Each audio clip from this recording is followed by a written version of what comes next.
Hello and welcome to Classical Stuff You Should Know, a podcast about classical education, the ancient world, and literally whatever idea or book or piece of art we want to bring to this podcast.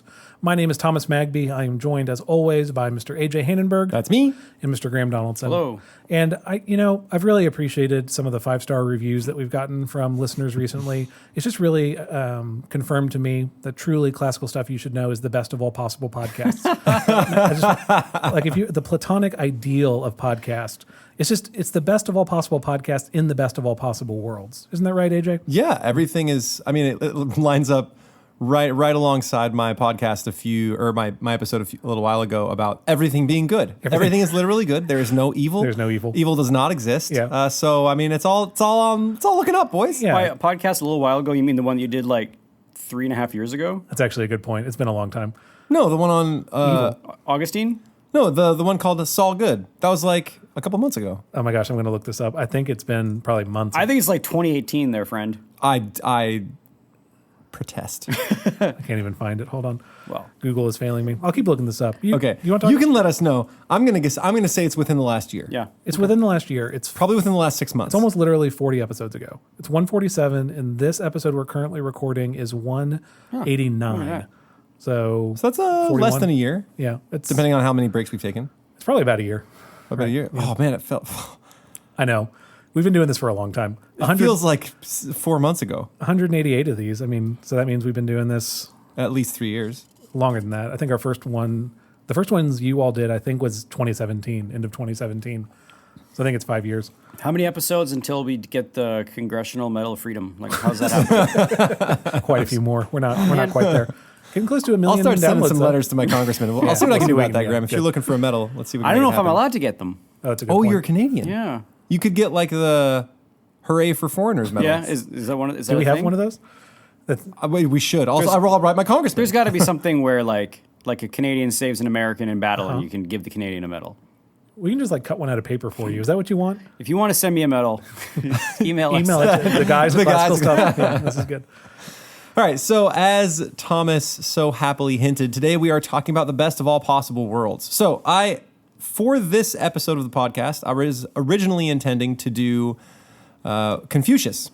I started reading Confucius, and it turned out his writings were very similar to the previous 3 podcasts I had done, where I did the Tao in one, and then I had also done Seneca, and they're they're full of aphorisms, right? To do this, moral man, you need to do this. You need to respect your family. You need to do such and such, and while they make for an okay episode now and again, it's hard to string 3 or 4 of those in a row. So then I found another book called the most revered book in Chinese history. That's, I think, their oldest one, and it was written right about the time of Gilgamesh. That's what it's called? The most revered book. Cool. Yeah, it was legendarily compiled and edited by Confucius himself. And it's a historical document, and it's really cool, and there's some interesting stuff in there, but Same thing. it's not so many aphorisms. It's little tiny short snippets about kings, and Right. they all have the same moral, right? Treat the people right, be a respectable person if you want to keep the mandate of heaven to rule. So I absolutely recommend you guys go read them, especially for the rare recorded speech where a guy's like, look, I'm here to save these people. They're in dire need. They've clearly given me no choice. The heavens frown upon them. So, you know me, an honest, simple guy. I just want good for my people. So back me up, right? Fight hard today, and the heavens will reward you. Also, if you don't, I'll murder you and your family. Oh, okay. And so there's a few of those in the book. So it is worth reading. It's kind of a treat. But I ended up kind of straying from my notion of doing Confucius to land on Voltaire's Candide, which is something I read in college, remembered I enjoyed, but thought, hey, I should probably come back to it. Can I just... Graham and I drove over here together, and so I was asking him what he remembered about Candide, and so he also remembered reading it back in college. Graham, what was your response on how you remember feeling about this book? I didn't like it. Okay, great. So I'm glad you both No, have I that. mean, I just don't like Voltaire. Okay. Like in general? He wrote a lot of stuff. He did write a lot of stuff. I mean, he's very clever. Yeah. I'm so excited. So I read... I also remember liking this book. He's very witty, right? Yes. Yeah, very he's witty. really witty. I was going to read just Candide and go for it, but I found out that Candide is a book written in conversation with several philosophical ideas at the time. Right. And I had, back when I read it in college, probably very limited understanding of the arguments at play when reading Candide. I was like, this poor unfortunate guy. He's had a real rough go of things. And that was as much as I knew about Candide. I'm not going. So typically, when I do a book, I give you the full story and then I give some sort of evaluation of what it's saying.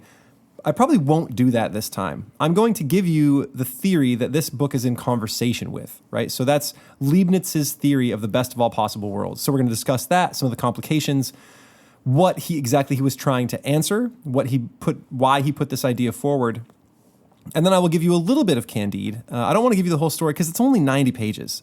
I read it all last night, right? Yeah. And then did some research on it and did some looking around. Did you still enjoy it? Was it still a good read? Yeah, I had a great time. And I think that there's some genius in there with the way that the book is set up to answer or kind of bring criticism to Leibniz's theory of the best of all possible worlds.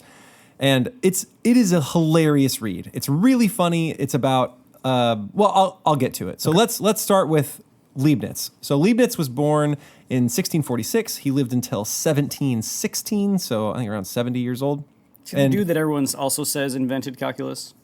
Yeah, that was one of his big accomplishments, was inventing calculus. Now, did he invent it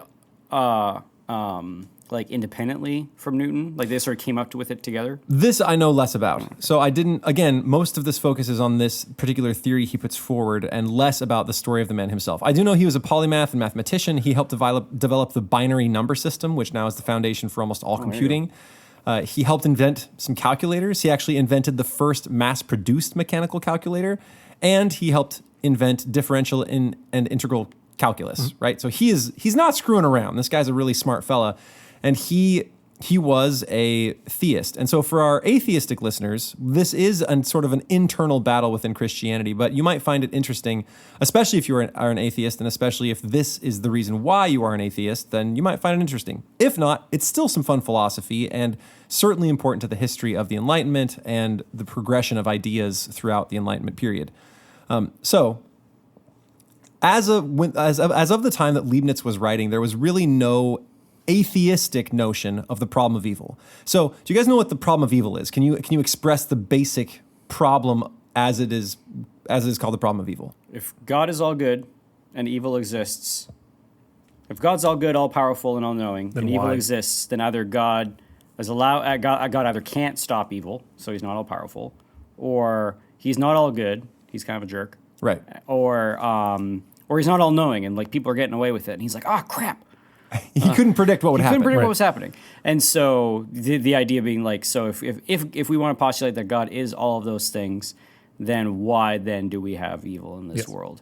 Yes. That's sort of in a nutshell, though. Yeah. If God is all powerful, then he could create a world without evil. Mm-hmm. If he is all good, then he would clearly want to create a world without evil. Mm-hmm. And if he is all knowing, then he should have the know-how, right? He should know that like the world that he created was going to go the way it was going to go. Exactly. Yeah. And clearly, there is evil. Mm-hmm. And so most people, or a lot of people would point to, okay, well, obviously the premise that God is all-powerful, all-good, and all-knowing must be faulty, right?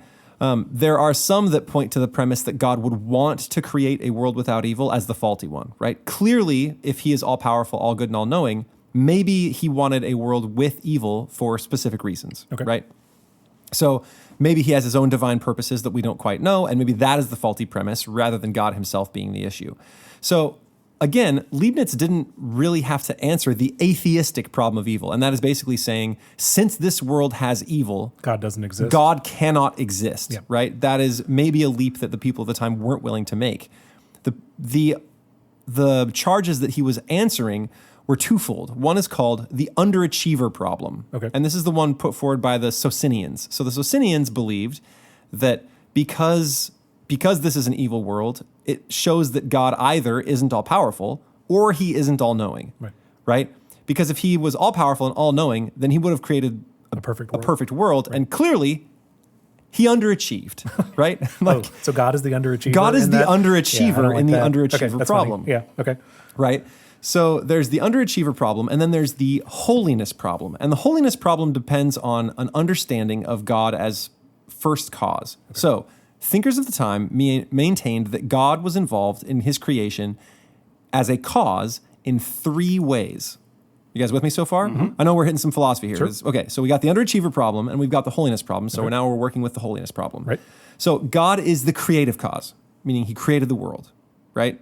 He's the guy he set off the whole bang, right? So deists would say this is about the only way that he is involved. Yes. Right? He set off the whole show and he's like, well, hands off. enjoy, boys. Right. And Yeah. then he sort of flitted off to go do something else. So that's deism. That's the infamous watchmaker. Yeah, the clockmaker. He winds it up, hits play, and Lets it pieces go. out. and then hands off. So miracles, deists don't believe in miracles. There's no further, involvement in the creation.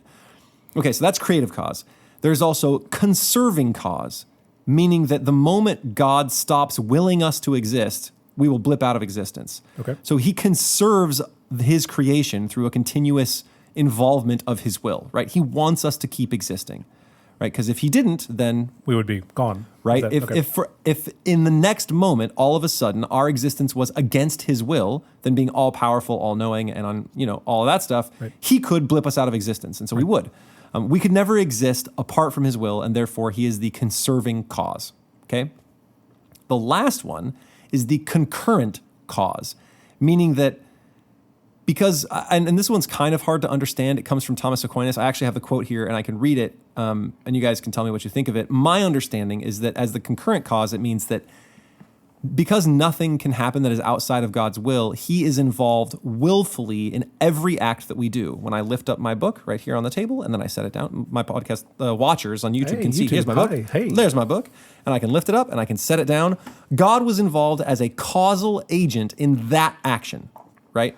Yeah. Because it was within his will. He is involved. I see how that could create problems then with evil. Is that where this is going? So that's the big issue, Yeah. is that, Wait, he's read an- the Augustine quote. so here's the Augustine quote. No, Aquinas. Aquinas. It must be observed Whatever, that old one version. thing may be the cause of another's action in several ways. First, by giving it the power to act. Thus it is said that the generator moves heavy and light bodies inasmuch as it gives them the power from which that movement results. So that sounds like creative cause. In this way, God causes all the actions of nature, but because he gave natural things the forces whereby they are able to act.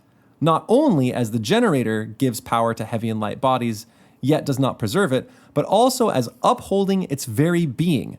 For as much as he is the cause of the power bestowed, not only like the generator in its becoming, but also in its being. So that sounds like conserving cause. This is all one sentence, by the way. Of course. And thus God may be said to be the cause of an action by both causing and upholding the natural power in its being. For secondly, the preserver of a power is said to cause the action. Thus, a remedy that preserves the sight is said to make a man see. But since nothing moves or acts of itself unless it be an unmoved mover. Thirdly, a thing is said to cause another's action by moving it to act, whereby we do not mean that it causes or preserves the active power, but that it applies the power to action, even as a man causes the knife cutting by the very fact that he applies the sharpness of the knife to cutting by moving it to cut. So active pushing. Right. And since the lower nature in acting does not act except through being moved, because these lower bodies are both subject to and cause alteration, whereas the heavenly body causes alteration without being subject to it. And yet it does not cause movement unless it be itself moved, so that we must eventually trace its movement back to God. It follows of necessity that God causes the action of every natural thing by moving and applying its power to action. And so that's the moment where we have concurrent cause. So right? I think that's what the last sentence literally said. But the third one is of necessity true, that if God could will a thing to stop immediately after, and he's like this initial cause of everything, therefore he is complicit. He is willing of all things to happen. Me to wave my hands right now, you to move your book. Yes. Yep. He could have created something different. And right? he could have stopped you moving that book if he wanted to. Yes. He could have done all those things. Yes. And because he wills, I am a lower order of being, and if I have power to act, I only apply that power if he has initially given me the power. So there's all kinds of levels of this, but essentially God is involved in every act. And so you saw the complications this gives for the problem of evil almost instantly. What's the complication?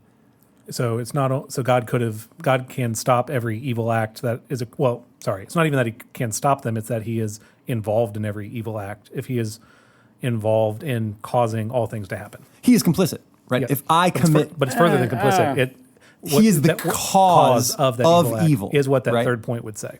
I'm stating an argument. I'm not saying I agree with Yeah, it. yeah, yeah. Am I So stating this it? is the Yeah. argument, Okay, is thank that you. God becomes, therefore, the cause of evil. Yes. And since he is the cause of evil, he cannot be holy. Right. Right? So these are the two charges that Leibniz is trying to answer. One, God is an underachiever and really didn't nail it with this whole world thing. That's the one the Socinians put forward. And two is the complications brought up by the belief that God is the creative, conserving, and concurrent cause. And that is that if evil exists in the world, he is the cause of it. Right. And therefore is complicit and cannot be holy. Right. Is Magby complicit if his great-grandchildren are murderers? Only if he is all-powerful and all-knowing and knew they would be murderers and therefore still had kids. But See, when you bring in the fatherhood aspect, it is Rich fatherhood, but I'm just thinking about like it's like, okay, is the car manufacturer complicit in the accident that kills somebody? While those analogies are helpful, they break down at the point where we talk about infinite power. Gotcha. So is the car manufacturer complicit in as soon as the car, the airbag blows up and, smashes a guy? Well, yes, if they had the power to stop it as he was driving. If it's a problem of the yes, design. if they created the car knowing it would explode. Right. And yes, if they continuously leave the cars exploding. Right? They have the power to stop it. They could recall, and they don't. Right.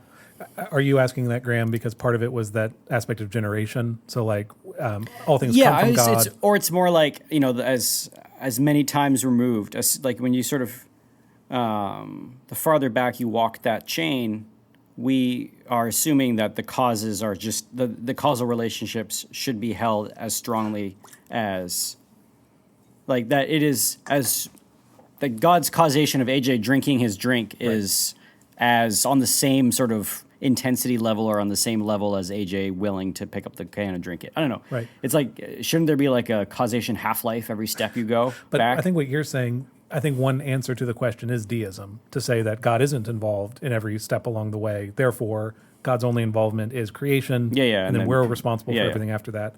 I think this argument is saying if God is still present and active, then he's present and active in evil actions. Thomas, you're more of the widely read theologian among us. Do you know what Augustine's answer to God Aquinas, being complicit in evil is? Just that he is not. I don't know the specific answer. Yeah. I like you keep saying Augustine.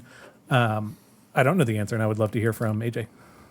It's Aquinas, sorry. I thought you'd be better known. Oh, is it Aquinas? Yeah. He was quoting Aquinas. Oh, are you messing with me right now? No, I'm serious. Okay. Yeah, it's Aquinas. Oh. Yeah. All right. I find Augustinus, Thank you. easier to track than Aquinas. Aquinas, you got to get on the whole, you got to get on the system. Like Aquinas has he's got a whole program. Fact, blah, blah, blah, blah, blah, blah, rebuttal, blah, blah, blah, Well, blah. it's the format of it because he opens with things he doesn't believe, and then he says what he believes, and then he gets more defensive what he believes. Yeah. That's in the Summa, anyway. It's pretty fun. I'll look it up while you're talking, AJ. I don't know how Aquinas answers it. Okay, so Leibniz's answer, right? This is how Leibniz talked about this. He says God is it calculus? Is that the answer? Calculus? Yeah. Math. Did someone say math? So there's some arguments in here, but so Leibniz's answer is that God is all-powerful, all-knowing, and all-good. Therefore, nothing could prevent him from making the best of all possible worlds. Therefore, this is the best of all possible worlds. Exactly. Awesome. Right? So he almost, as a premise, assumes what those other folks were trying to disprove, right? One of his premises is that God is all-powerful, all-knowing, and all-good. Therefore, nothing could stop him, and then this must be the best. Which Voltaire will tear apart over the course of Candide. I just don't think that answers the question because there is still evil present in the world. So it's almost like sidestepping the question as opposed to actually answering it. Yes. So we're going to get deeper into it. Yeah. He does have to defend it against it's Leibniz saying it could be way worse maybe. Be thankful you got this.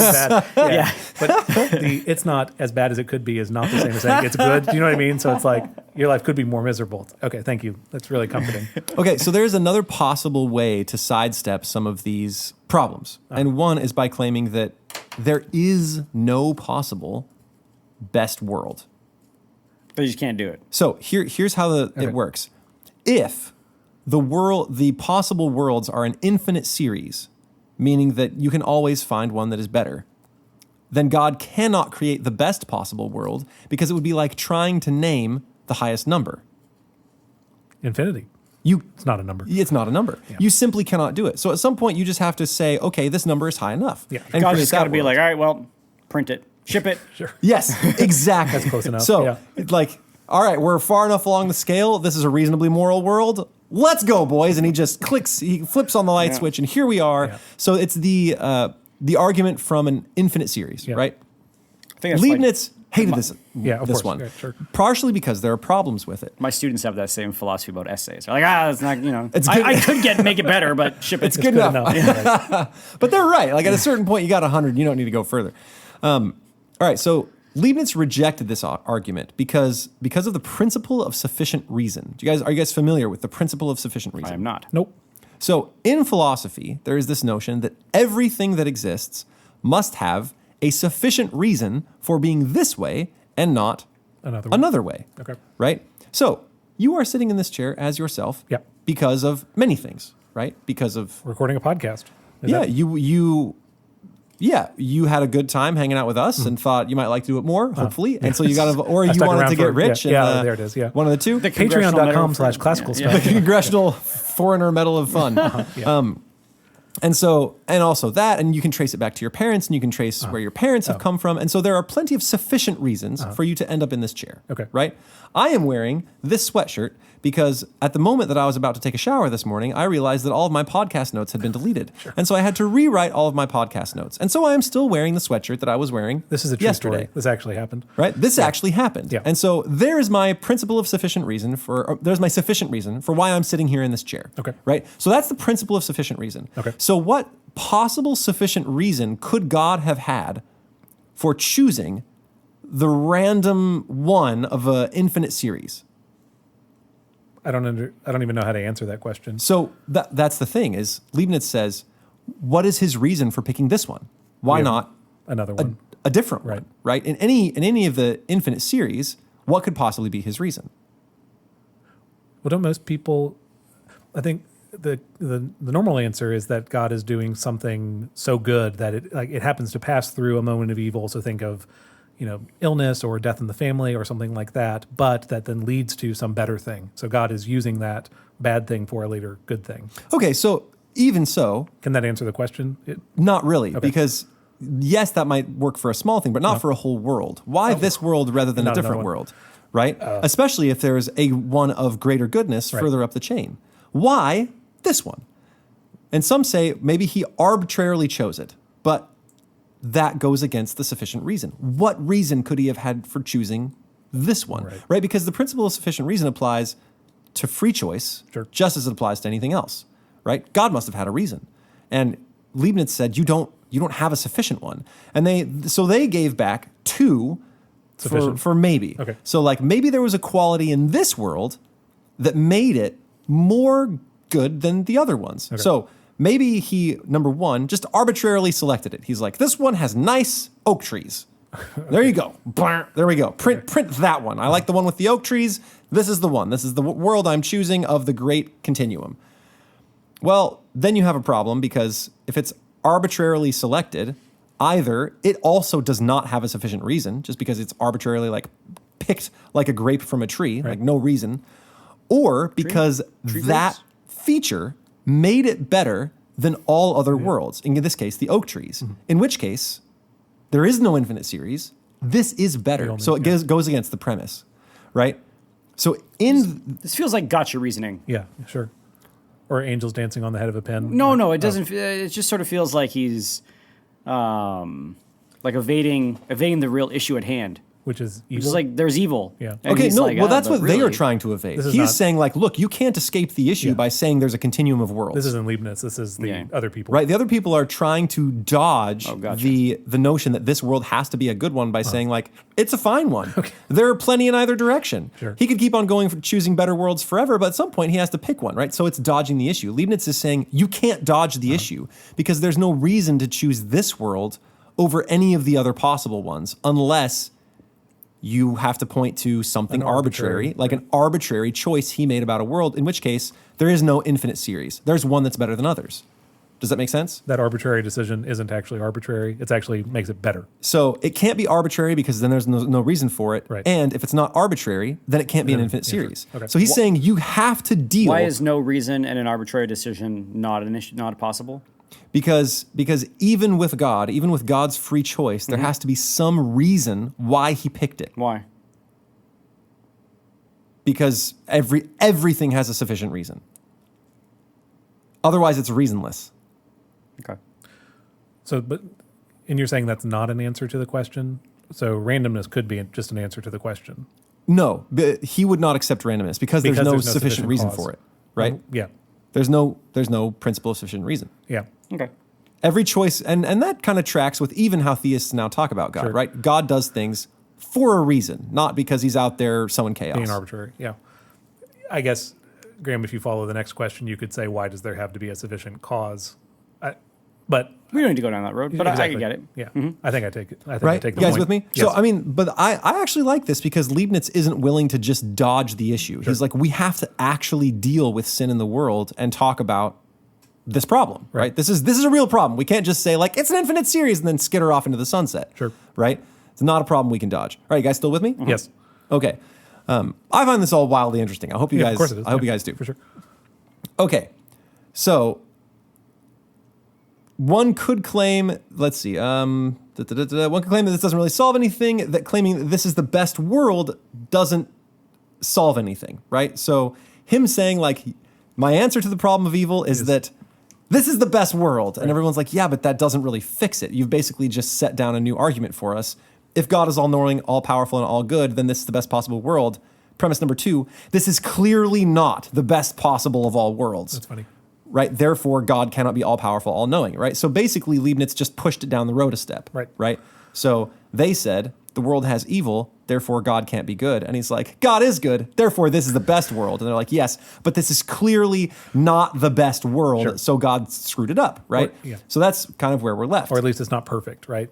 Or at least it's not perfect, right? So this isn't the most perfect world, Leibniz. I don't know what you're talking about over there, bud. Yeah. And so his response is that, look, I know premise number 1 is true. I see overwhelming evidence that God is all-knowing, all-powerful, and all-good. So he takes issue with the second premise, that they say it's surely not the best possible world. Okay. So he sets out to prove that, yes, it is the best. Okay. Right? Okay. You guys still with me? Yeah. All I right. want to hear how he answers it. Okay. Because on its face, it sounds like a crazy claim, right? To say this is the best of all possible worlds. Yes. I'm not that smart, and I could think of some things that could be better, right? Okay. Do you have an Let's do it. example? Let's hear it. What could be No, better? I'm just saying, like, What's one small? This is great because I was actually going to give an example of something that could be changed to make the world better. Wait, that's like- actually moving into my next thing. So, But not even to be specific, but just like the existence of like war and violence. If there were no war and violence, this world would be better than otherwise. okay, can you pick like one specific instance where war and violence could be removed and make the world a better place? I don't like. I don't. How specific am I supposed to be? Because I'm thinking like there's The example that, so a lot of this information is coming from the Stanford Encyclopedia of Philosophy, which, by the way, for any listeners, great. is a fantastic resource. great. It's so good. And I've talked to philosophy professors just to check and make sure, like, hey, is this reliable? And they're like, oh, yeah, it's awesome. So it's a great place. You can go check it out. You can even read the article I read on Leibniz's Best of All Possible Worlds. And it even involves Candide a little bit. Right. So their example is the Oklahoma City bombing of the Federal Building. Great. Yeah, Right? sure. Totally senseless violence. Right. Nobody wins. Right. Surely the world would be a better place Without that. without the Oklahoma City Federal Building bombing, right? So he says, I don't really want you to argue for the goodness of it. You're making me nervous right now. all right, so hold on, I gotta get back in my notes. It was pretty crazy. Like, have you ever like gone in and read about it? When was it? 90, 89, 93? What do you remember about it? What do you? I remember not knowing where Oklahoma was because I was a kid. 1995, April Yeah. 1995. So I would have been I was 6 12. years. I was 12. Yeah, I was 6 years old, so I was not aware of it.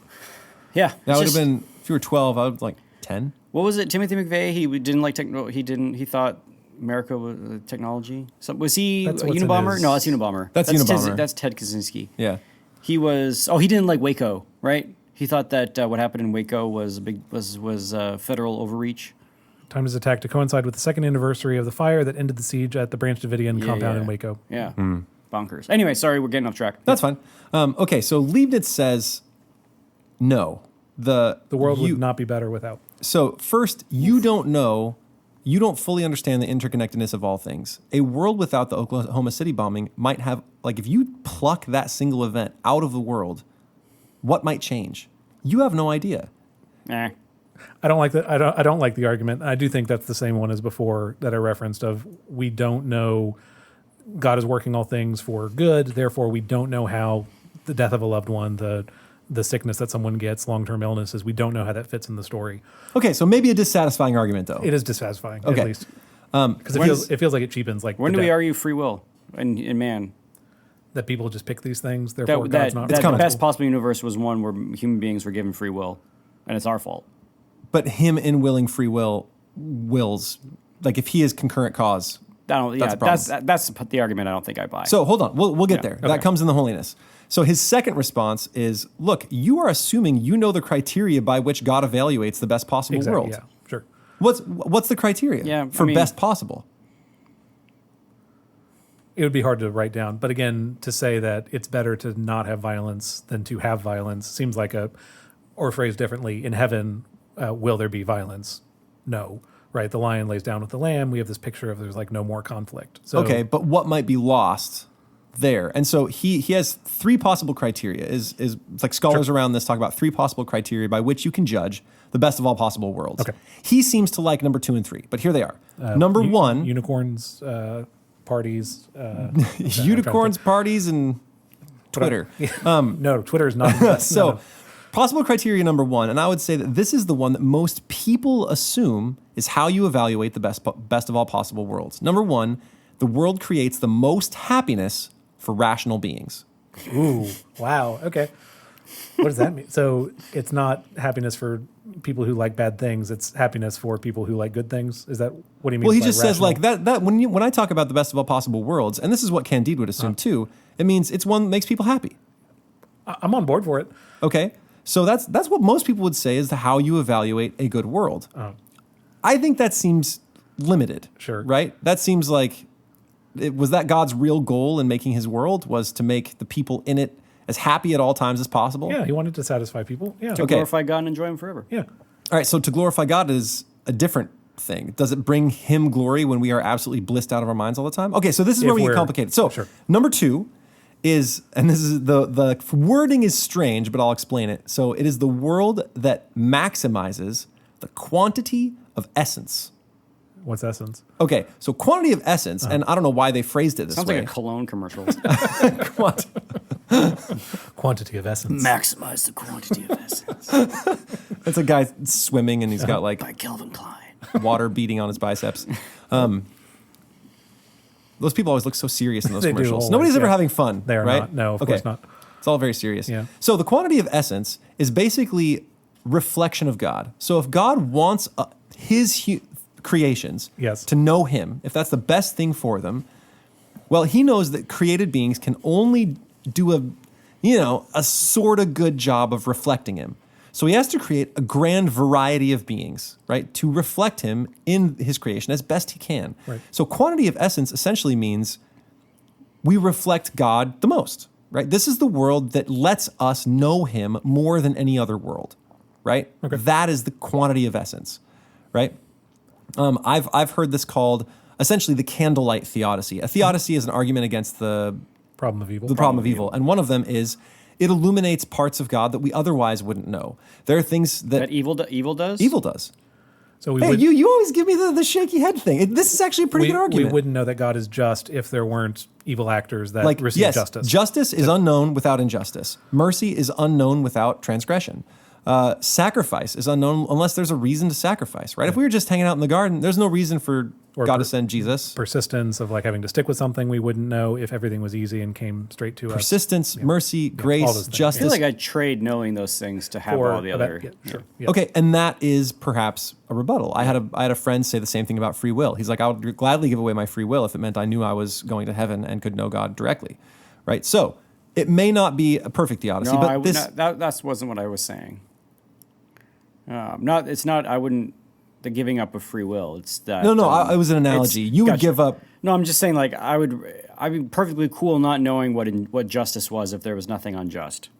But God wouldn't. He wants you to know him as thoroughly as possible. You would know about half of him. Yeah. You wouldn't know all of his good qualities. You'd know his creative aspect and his loving if God aspect. is infinite, it seems sort of strange that he would allow a world evil to exist so that I could know a little bit more of him but I'm never going to know all of him. So why is it good to know God on the backdrop of evil? Right? Like, why do I... So you are grounding this in an infinite argument. Well, I mean, his love is infinite, and since we can never I'm know just all saying, of like, it, therefore... If it's to maximize the... What was it? Maximize the quantity of essence. Quantity of essence. Oh. It's like, all right, well, if we need to the only way to maximize the quantity of essence is like... just shovel a whole pile of garbage on you so that you can know how great it is to be ungarbaged. Like, that seems sadistic. Yeah, this gets into Brothers Karamazov stuff. Exactly. Inquisition, So this right? feels very much like, if you are new, Mm-hmm. there's a great podcast that has also to do with this. Also by us. Also, it's an episode Podcast is classical stuff. I mean, we did it, but you can go check it out. It's the Grand Inquisitor. It's one of my favorite episodes. It's the greatest of all podcasts. Possible podcasts. Yes, I said that. I would say it's the greatest episode. It just also happens to be the one that I led. So Episode 41, in case you're looking for that. That's a very long time ago. it's a long time ago, and we actually ended up arguing for like an hour after recording the podcast about the stuff in that podcast. So I don't think there's been another one that we've had as long discussions about. Probably not.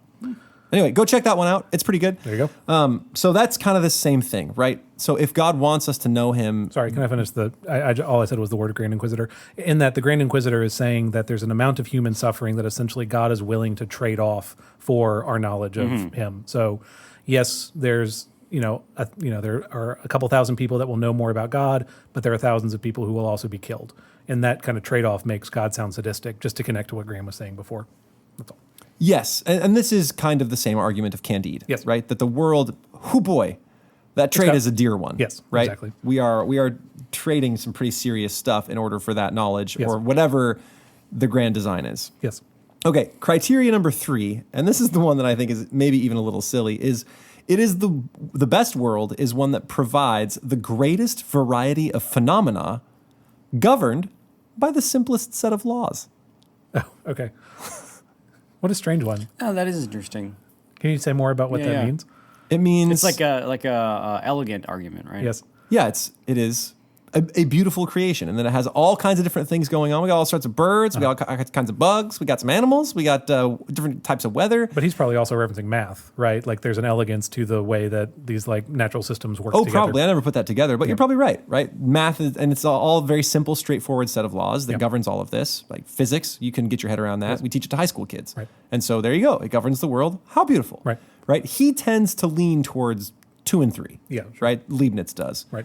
Most everyone else, the people that How does 3 get him out of evil? Or how does 3 mean that this is the best possible world? because it provides a grand amount of phenomena, a simple set of rules. Okay.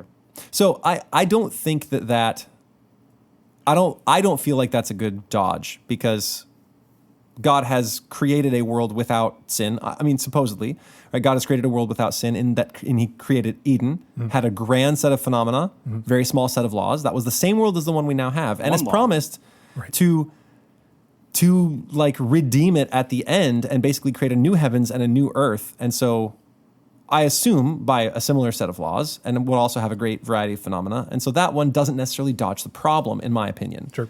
The second one, maybe, right? That if God wants us to know him, there has to be some sort of allowance for mercy and truth, like, all of these things that we wouldn't know about God otherwise. That, like, the presence of heaven and Eden don't negate that argument, right? At some point, you still have to have the evidence of sin. But does he ever talk about a pre-lapsarian and post-lapsarian reality, and that the fall, like, does he sort of hold up the story as like an explanation? What do you mean? Well, that there has been, that God at one point created a universe where there was no sin, and then sin happened with transgression, with people with free will saying, like, I choose my way as opposed to your way, and then that had a break. Like, does he care about? I think I'm unsure, right? Yeah. I haven't read all of his writings, but I am assuming that he involves that part of the story in this, the best of all possible worlds, right? The best of all possible worlds is one in which Adam and Eve have fallen. Yeah. But at one But it was point made, had but not, at one point had not, yeah. right? So Because Graham, are you wanting to say the best of all possible worlds was before the fall? Well, isn't there like a Felix Culpa argument in there somewhere? I think we're going to get to Candide at some point. holy smokes, we're already 40 minutes in? Yeah. Jeez Louise. I'm just having a great time not talking about Voltaire. So no, just Well, again, I'm not going to tell the whole story. no. But my of point, Candide. I think, like, doesn't it come back to the greatest possible world is one where free will had to exist, and because for free will to, if you wanted a world wherein love meant something, you needed a world where agents had free will so that they could choose to love or choose to not love. And as soon as you create a world that's going to have free will, you open up the possibility of evil. And so that this is the greatest possible world, not because God is allowing evil, but because God is allowing love and is going to deal with the consequences of evil. That's the Christian position, right? I don't think so. What? That all Christians? I don't know. That seems like That's the free will theodicy, and it's one among many. Well, what else could it be? There's the Candlelight theodicy. We're doing There this is one, we're doing the, this one right now. We're doing Leibniz, best of all possible worlds. Yeah, this is an argument. Another way of answering it. The face you're making. Everyone needs to free go will watch is us on actually YouTube. it's part of the holiness problem. No, that's how's holiness a problem? All right, let's keep going. Okay. Because God is still involved in every action that mankind is doing. That's Yeah, the problem he is Leibniz is trying to answer. both upholding and concurrent in every action that happens. Even with free When will. he decided to create this world, having free will, that makes him complicit. Or said differently, God, God could zap people immediately before they commit evil acts, even if Then they're we freely wouldn't- chosen. No, then they're not freely chosen. We'd figure it out eventually. I also personally don't believe we have free will. I What? believe Oh we have my the gosh. experience Oh, of for free crying will. out loud. Oh my gosh. Wait, you scoff. You at least give me a shot, Donaldson. I freely scoffed. No, you scoff because God willed that you feel like you freely scoff. Lord. You are simply a child in a small playpen that feels like it is free to throw sand about. This is- okay. oh my gosh. So I don't want to go there. That is an Let's do argument it for in another day. Let's do it in the All right. in between. So- Would probably be the best place for that. So basically, this is his answer: is that you don't know the criteria by which God evaluates Yes. the best of all possible worlds, Sure. and one that maximizes the quantity of essence and has a lot of phenomena governed by simple laws could be it. Yeah. So unless you can show me the right criteria, unless you can defend the claim that this is not the best of all possible worlds, can't get off the ground. Right? Okay. If you say it's not the best, you have to tell me by what criteria we're judging it. Okay. Right? So that's kind of his answer. Okay. Right? And I think that this right here dodges both the Grand Inquisitor's claim and the claim of Candide, is that, yeah, you feel like this sucks. So you say it's not the greatest, but you are basing it on criteria number one. Yeah, you're not happy, but maybe that doesn't matter in the best of all possible worlds. Right. Okay, so now let's talk about the holiness problem. So that's his solution. Right? So the holiness problem is, well, God seems to be complicit in evil, right? Because he created it. If you follow the yeah, logic, if you right, follow yeah. the logic of him being the three types of cause: the creative, the concurrent, and the upholding. What was it? Three. I've got lots of lists of 1, 2, and 3. Creative, conserving, and concurrent. Concurrent. Then he must be culpable. So there are several answers to this, and I think the most common is that, and this is the one upheld by Augustinus, Thank you. Augustine, Yeah. is that evil isn't a thing. He didn't create evil because evil doesn't exist. It is a lack or privation, right? It's not here. It's like when I make a donut, would you say that I created the hole in the donut? There is no hole. There is no hole. Okay.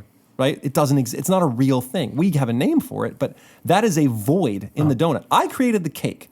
I made the cake into a circle, and lo and behold, there's a hole in it that doesn't exist. I cannot be held culpable for the hole. I've never understood this argument, and I know you did an episode on it because, people get murdered. What is that? It is It's not a thing, maybe. so Augustine would have said that is a disharmony in the world in otherwise good things. Right? The knife is good.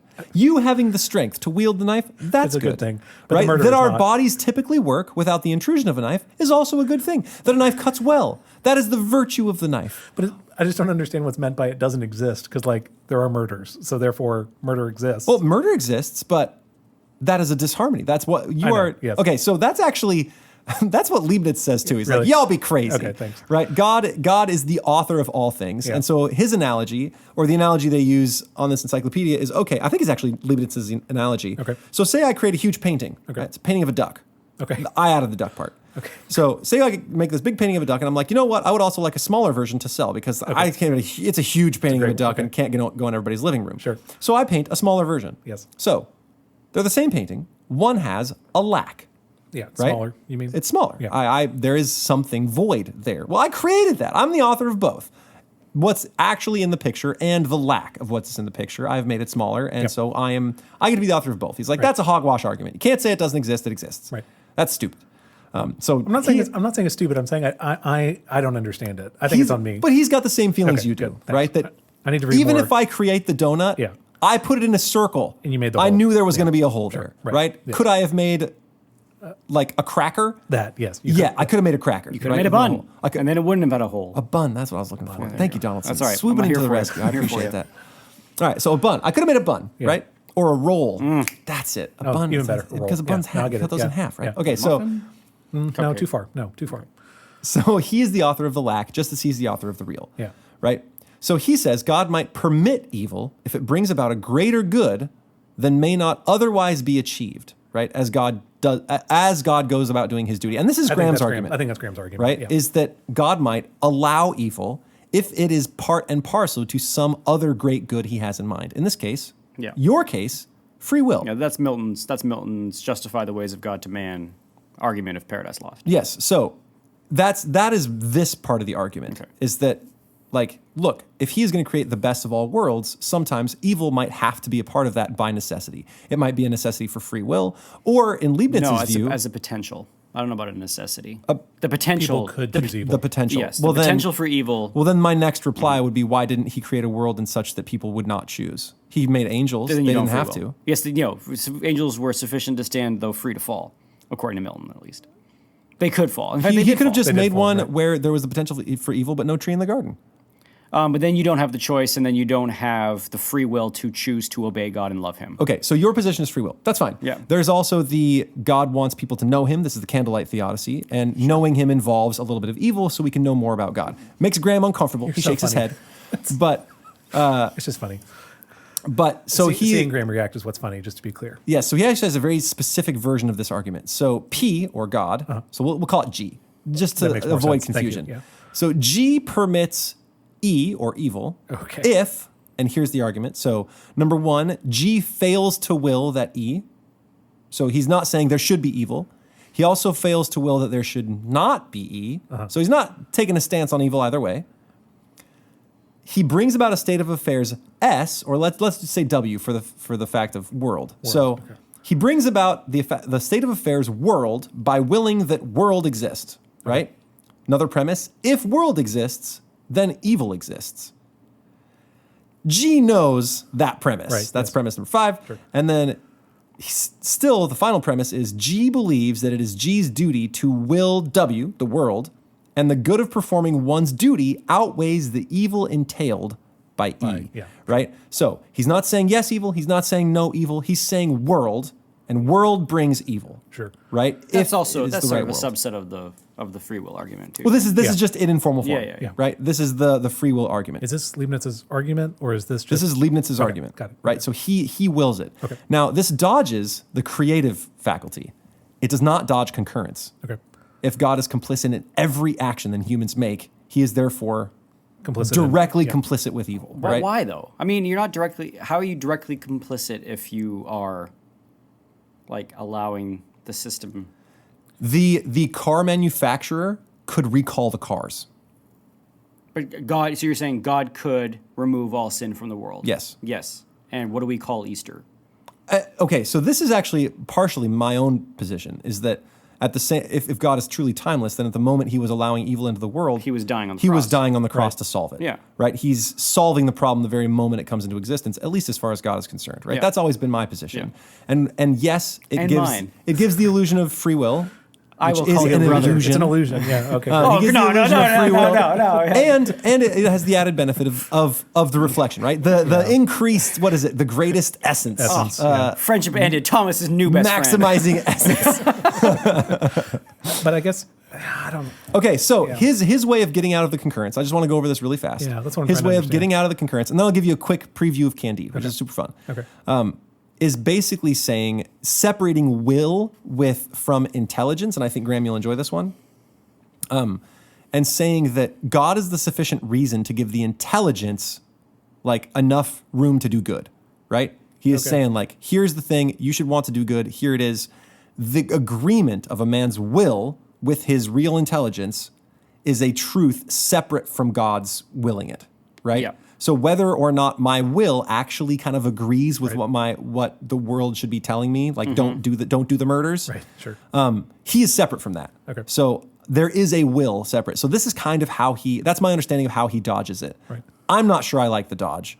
I don't think it's enough to separate the two and say it's just this is the one thing that isn't under his will and therefore we kind of dodge it. That seems insufficient to me, but that's where we stop.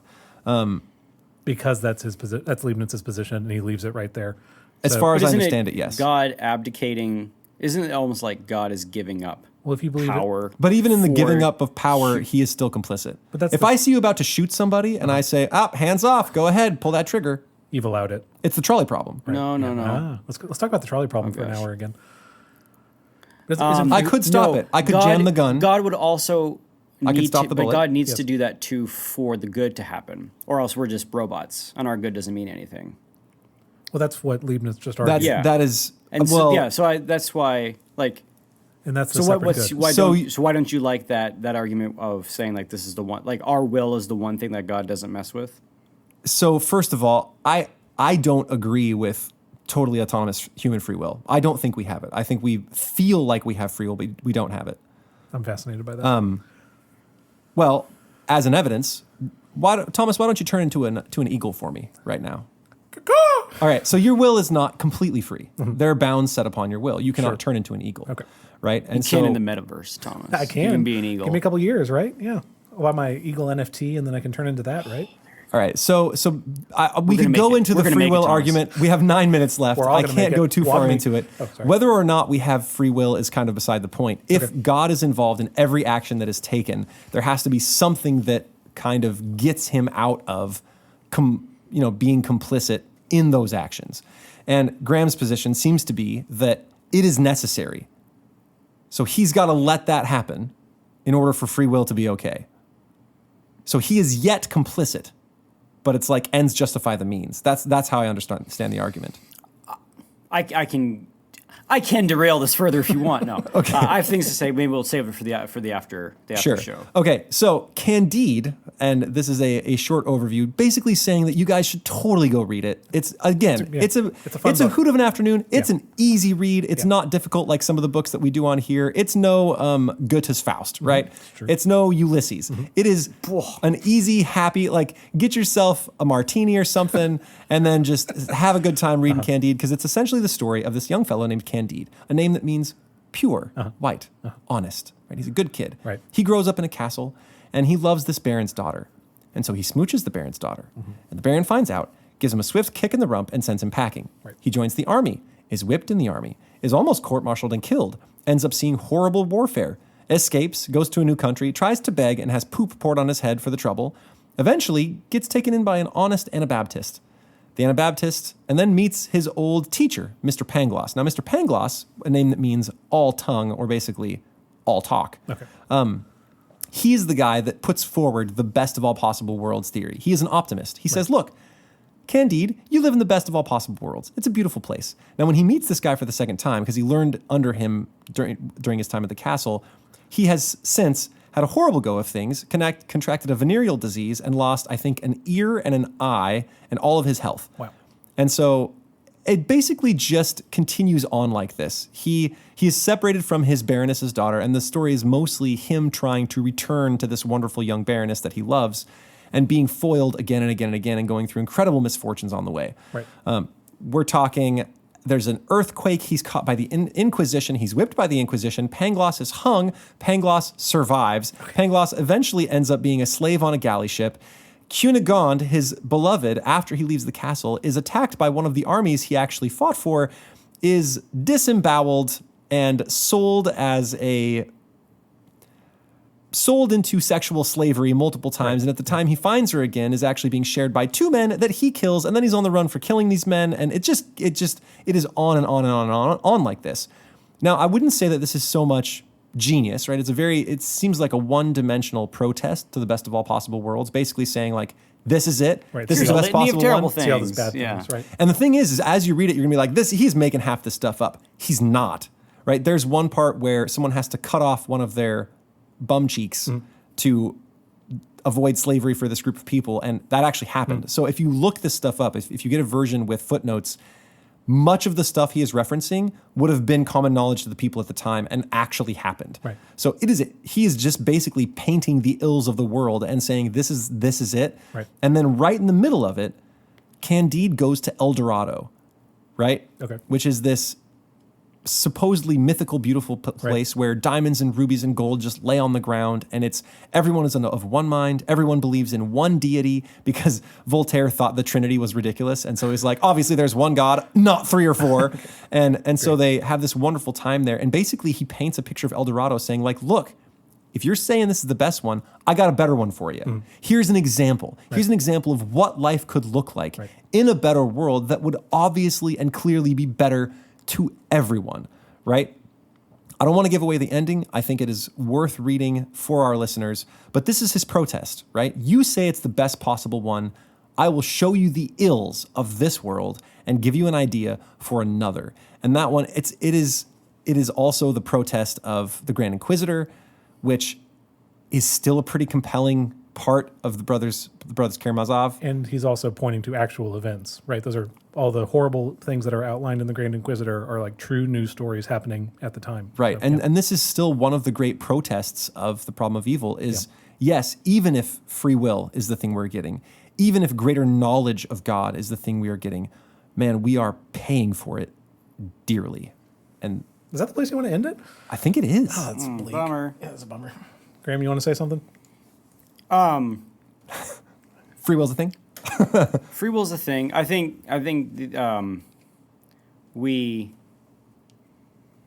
undervalue good, and well, how do I say this? No, by I think focusing you're right. focusing on the terrible and saying like terrible, terrible, terrible, terrible. Therefore, like there's better. If it does mean that the good needs to go away, like the argument with free will is that a universe with love is better than a universe without love. And true love has to be something where it is willed by both parties. It's contractual. That sounds cold to say, but I mean like both sides have entered into an agreement.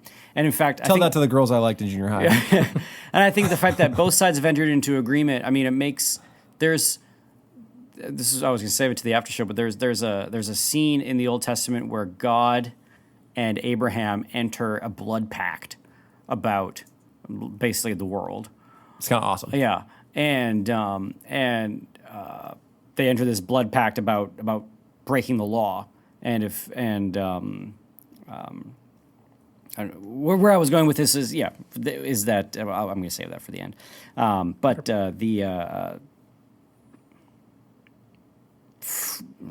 You got me thinking, AJ. Okay, so no, I don't like that at all. I will support Graham in saying that we do tend to remember and overvalue the balance of evil versus good in this world, right? We remember the wars, we remember the bad times, we remember the great tragedies, but what we never put back onto the scale are the days when everything seemed to go just okay. Yep. Like everything was all right. We had a decent breakfast, we had some nice coffee, we had a good conversation with a buddy, right? Those days seem not to make it onto the scale. And then when the great tragedy happens, because it sits so far forward in our minds, it overweighs the scale because we haven't been putting the good days onto it, right? This is something I think that happens pretty regularly, right? So when Voltaire had to put his book together of all of the ills of the world, Candide has to travel. He has to go to Lisbon. He has to go to Paraguay. He has to go all over to encounter all of these ills. And there's even a character in the book who's just like, you know what? I don't mess with politics. My life's all right. He's got nice daughters. He's got a nice little farm. He doesn't mess with anybody, and he's got a pretty good thing going, right? Candide does not mention all of the days they've had that were so wonderful, right? And even in the book, even in the introduction of El Dorado, he saw a mythical place where gold was literally all over the ground. So there is something to balance it. He's lived a pretty crazy life, and he ends up wealthy as a troll, or at least if he had kept better track of his money, he would have been wealthy as a troll. Sure. So yeah, that's kind of where I land, is that we do remember the evil more than the good. That's fair. All right. Any last comments? That was good. That was great. Thank you, AJ, for that topic. All right. So this has been Classical Stuff You Should Know. So after all of our episodes, we continue our conversation in between episodes that you can find on Patreon, patreon.com/classical stuff. I just looked this up. We have like 65 episodes worth of in-between conversations. Do we really? So we've been doing this for about a year and a half now, which is just crazy. You have a year and a half of AMAs, which are Ask Me Anythings, where we answer our patrons' questions. And it's great. You should check it out. So patreon.com/classical stuff. We're on Twitter at Cliscal Stuff, CLSSCAL Stuff. You can email us at theguys@classicalstuff.net. And I think that's probably everything. So thank you all for listening. We will talk with you again soon. Bye. Bye. Ciao.